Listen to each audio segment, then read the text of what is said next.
Parang naalala ko dito ah. Okay ko na lang yung link nito dyan sa comment section.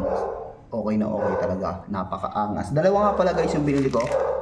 Itong blue para dito sa blue ko na motor na Raider. At itong gold is para sa Raider ni Mrs. dahil naka gold siya ng bolt. So para bumagay. So dalawa, tag-isa kami. Pero ngayon ang kalikot muna namin is motor ko. Sobrang higpit guys. Ito sobrang higpit. Kaya ilalagay namin siya dito, ha? Ganda, motakin. Siyang lock. Apat yung lock niya. Di nung maangas, apat yung lock niya. So, saktong-sakto sa dalawang motor namin. Tag-dalawahan lock siya. So, ito. Ito guys, may lock siya. So, ilalagay mo muna to dito. Ipipress mo lang to. Yan, ipipress mo yan. Sobrang tigas niyan.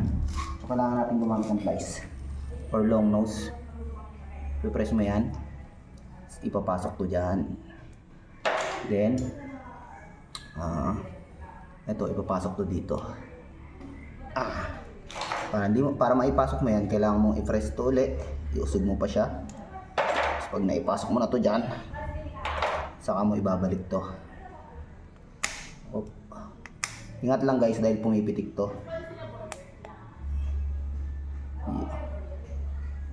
Yan. So ayan guys. Sobrang tight. Sobrang tight. Ayan. Parang naalala ko dito ah. Wala.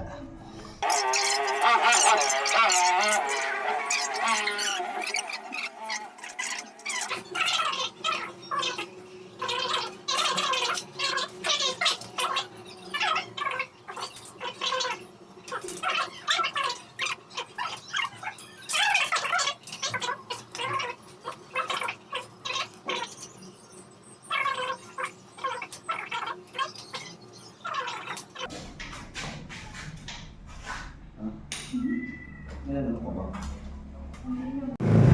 Yeah. Napaka-easy.